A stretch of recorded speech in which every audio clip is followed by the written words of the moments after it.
Brothers and sisters, I hope you're doing well today. I'm gonna share with you a video about an African American who she is in Rwanda, and she tries to share her experiences as to why she went to Rwanda.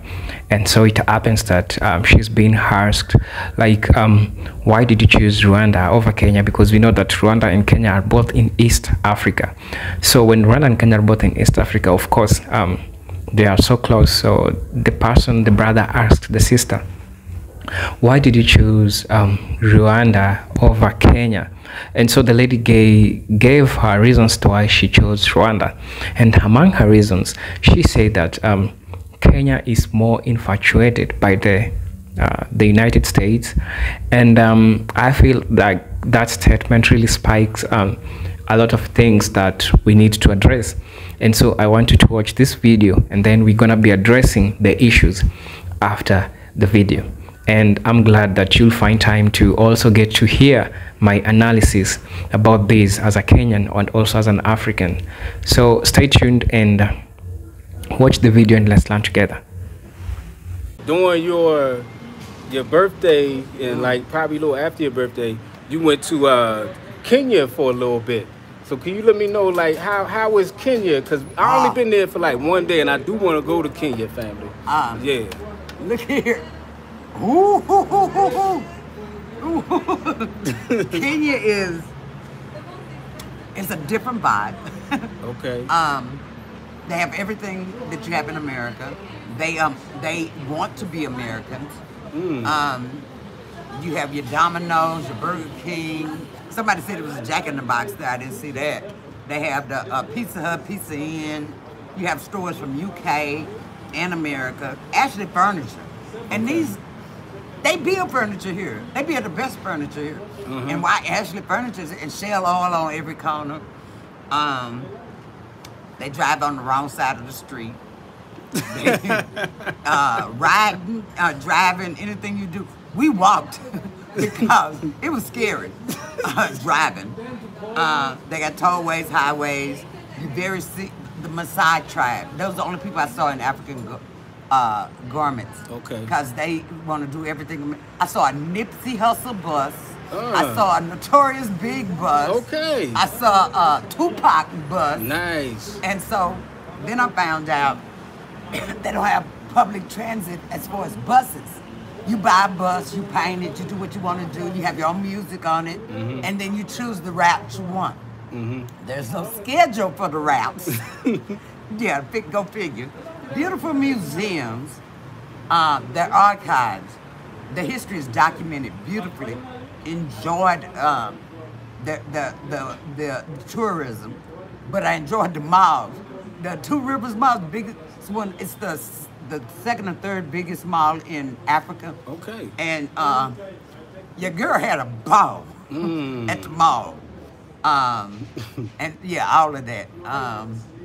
And so I had the best of both worlds, Africa and global. Okay. As far as shopping, because I think I was there 10 days and I hit 12 malls. And Rwanda is landlocked, so I had mussels, I had oysters, I had lobster, I had crab, I had asparagus. Oh. Because asparagus is sold by the stalk here. Okay. By the stalk. One stalk is 50 cents. Man. That part. But, yeah, your girl had a ball. Nice. She went in. Nice. So Best seafood off the Indian Ocean. Okay. So I gotta ask you, like, what's the difference between Kenya and Rwanda, and also, like, as far as living in Kenya, can you see yourself like living in Kenya? Ain't no way. Okay. No, Kenya has a lot of amenities that America has. In fact, Kenyans, the ones I met, I can't speak for the whole country, I didn't meet all of them. The ones I met want to be American. They want to be Americanized. They're infatuated with the West. What they see of the West as far as videos and TV. Rwanda, we are blackety black. And it's clean. They got food vendors everywhere. They eat, cook, all of that on the street. we were attacked by flies. We're not used to that. Those of us that live in Rwanda with flies and all that, we ain't used to that. We don't have that because we don't have street vendors like that. And so, and Rwanda is clean. I'm used to clean. Okay. Peanut. And so, it's different. Because I have such, Rwanda is my home, and that it's clean. We have greenery. Kenya will remind you of New York. Okay. There are more apartment living. They got 50 million people. What's that, Nairobi? Nairobi. I was in Nairobi. Okay. So they have 50 million people in apartments. And there are no zoning. You could be, you could have anything next to anything. And there's no, it's no cleanliness that I'm used to. Gotcha. It ain't no, we don't squat, we don't dip. We got public toilets, and they do too, but they far and few between, and they got so many people that they got. Like I said, it's over 50 million people in that they trying to. It's a mini New York without the rats. They got everything else, but not the rats. Got you. And so, yeah, I'm laid back like. I'm a country girl from Texas, so I like the laid back greenery, the fresh air, because there's so much smog there, because there's so many cars there. Okay. And any car dealership you want to know, it's there. The Germans are there, the Japanese are there, the Germans are there, Americans are there. You got every kind of car you want. It's there. The interest rates are high as hell there. But for they loans, but they do just like they do in America. They finance them, but they finance them at a higher rate. Rwanda, because we landlocked, the used cars, yeah, they tape together, glue together. You know, you do better to pay the taxes and the duty and bring the car over. Okay. But they got all the stuff. They got everything: the bells, the whistles, the best seafood you could ever desire. Real seafood. And so I went in. The girl went in. I told them I came for two things: seafood and shopping. And so, you know, we don't have malls like they do. We have centers, but not malls. But they got Mac, they got Lacombe, they got Woolworth, that is another scale that we don't know.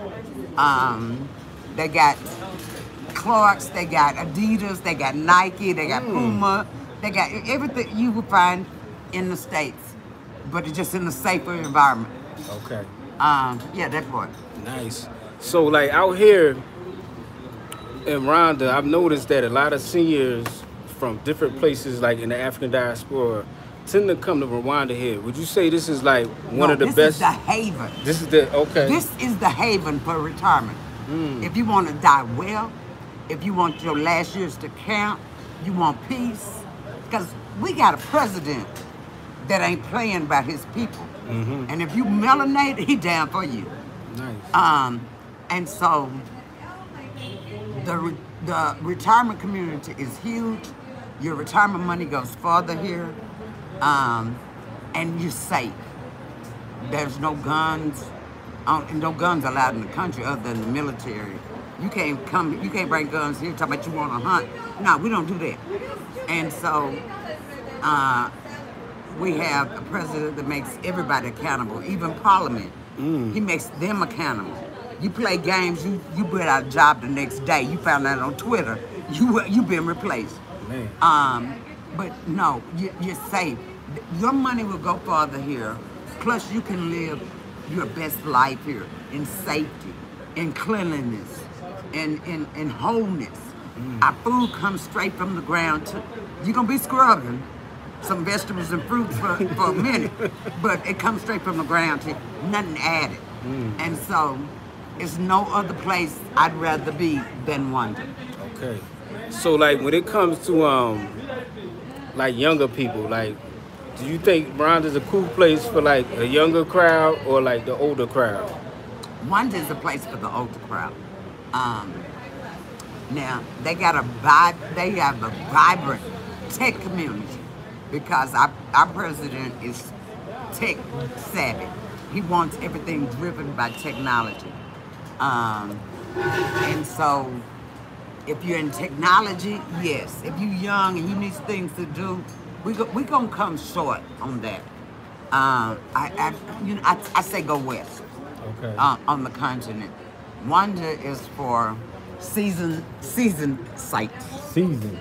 Yeah, season sites. Because we don't have manufacturing. We need it. We don't have it. And they're open for all technology. Okay. And so, and then His Excellency Paul Kagame has a desire for us to be the tech hub of East Africa, if not Africa. And so he's making way for that. And so to see what he's done in the short time he's done, 25 years since the genocide. Because if you Google, they're going to bring up the genocide. I think if you should Google America, they should bring up slavery, Jim Crow, civil rights and all. But, you know, Google, that's a different animal. Yeah. We know what they're driven by. But, no, I can't. It's just beautiful greenery. We're not a concrete jungle. The greenery, the freedom to have. I go out in my planter boxes in my front yard of my compound. Yeah, I said compound, and get ginger to make my ginger tea. Man. All of that fresh from the earth, from the divine creator to my mouth. Nice. And it just don't get no better. Yeah, it hit different. Yeah, baby. Yeah, that Because ginger. in America, you don't know what you get. Yeah, that ginger from the ground definitely do hit different. So, like, you've been here 3 years. How was your transition from the United States or from Texas to here? Like, was it an easy transition No. to get rid of, No. adapt to African life? No. Let me tell you something. You have no idea the trauma and chaos you live in until you step out. When you step out, I'm working on year 3 and I'm still healing. Because some things come and I get flashbacks. And to understand that we live in chaos in America. We're robbing Peter to pay Paul. As soon as we put this fire out, here come another one. We get the hurricane, then come the tornado. And so to live, to step out of that, it's a healing process. I'm still healing. You got bitterness, you got jealousy. We as a people don't even love each other. I grew up, I had the privilege growing up when we had community. Shout out Arlington Park. Hey, that we had community, that we took care of one another. If one ate in the community, we all ate.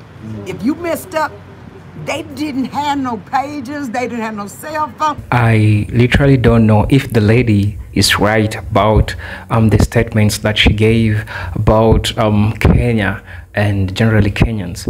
But one thing I would like to say in general is that Kenyans, we vibe with anything. We vibe with anything because you'll find that it is just in Kenya where we have different tastes in music, different tastes in movies, and we vibe with everything. And we have always been on the forefront when it comes to embracing different cultures, different music tastes and everything. And this is something which is not new. And so with that, most of people confuse us as people who are indeed infatuated or westernized by the United States of America. But that's not really true. But however, I would like to say this: Kenya is an independent country with people who vibe to different things, but that doesn't mean that we as Africans, we as Kenyans, we are still infatuated by the United States, because we have people who stand on their grounds, who knows things which are good for Kenya, who goes with the values of Kenya, who goes with the culture of Kenya. I know there's some things which are being introduced in African countries and our president didn't agree with them, and does that make other people say that we embrace or we westernize ourselves amongst other things. Kenya also is one of the most woke countries. I think that's why people normally relate Kenya to the United States. But this is what I think it's happening with Kenya. That's why people are thinking that Kenya is infatuated by the United States. The first thing is cultural influence. Yes, most of we Kenyans like watching Black American movies, we like watching African American movies. You can ask me today to give you the 10 black series, I'll give you them without thinking, because we normally watch black movies. But take it from me watching a black movie, does that seem that I'm westernized? Come to think about it, we are both black people, and now I'm watching a movie of a black person. Does that make me seem to be westernized? Same question I'll ask a person. You are a black person in the United States. Does that seem that does make you to love United States because you're in United States? I think if a person makes such a conclusion, it all means that now that you're in the United States and you're black, it means that you love United States. No, that doesn't mean that we love United States. As I've told you earlier, we Kenyans, we vibe, and we vibe with different things. We vibe with different people, and we can accommodate anyone. Today Chinese comes to Kenya, we can vibe with them. Today Japanese come to Kenya, we can vibe with them. Any person from the United States can come to Kenya, we can vibe with them. And I've had a lot of African Americans who have successfully been in Kenya, and they're giving reports that, you know, it's been so adaptive in Kenya because people call me with the slangs that I normally hear in the United States, and they say that they are surprised. But does that seem that we are westernized? I don't think so. We are just a group of people who are unique. And that's why you realize that every musician will like to come to Kenya because we support people. We support people, be it music, dance, you know, movies. We support people. It is in Kenya where Nigerian artists come. It is in Kenya where the United States people come. It is in Kenya where comedians like the Joy in Nigeria, they come to Kenya because we are supportive as Kenyans. We support outside content and we consume a lot of things. And with this consumption, it makes us have a cultural influence which we acquire through places like media, movie, and music that you consume. That's number one reason that might made the sister say that we are infatuated by the West. The second reason that might also make the sister say that we are infatuated by the Westerners is economic relations. Now, Kenya has had a strong relationship with the United States when it comes to things to do with trade, and these economic connections that we've been having with the people of the United States can make a person think that, you know, Kenyans, we are so close to the United States and we abide by them. Remember, the former president of the United States, that's not the late, but President Obama, originally he's Kenyan. So with these ties, political ties, with these background ties that the United States have with Kenya, can indeed make a person think that we are so infatuated by the West, which I don't think it's true. We are just people who are so versatile in everything, because if our own person from Kenya can go and become the president in the United States, that also tells you that we are so versatile and we can be found in every part of the world. And as I told you, we Kenyans, the first human remains were found in the Rusinga Island, which traces the origin of human being in Kenya. What does that insinuate? That insinuates that it is in Kenya that we have people of different calibers. It is in Kenya we have people who can represent anything. That's why I'm told you, Kenya, we vibe with everyone, because originally the people came from Kenya. My third reason is media and globalization. Today, media, it's so easy. Today, Chris Brown releases a song, like an album. The way recently he released that album 1111, you know, I know it and I'm from Kenya. So with this media globalization, it's easy for us to get to know everything which is happening in the United States. And so it is the media, but that doesn't mean that we are westernized. I mean, that doesn't really mean that we are westernized. I mean, we have our Kenyan values and we still hold on to them. I can speak my mother tongue language so fluently. That doesn't mean that if I speak English or if I consume some American content, I'm westernized or I'm infatuated by the Western, the culture or something. That doesn't mean that. That's wrong.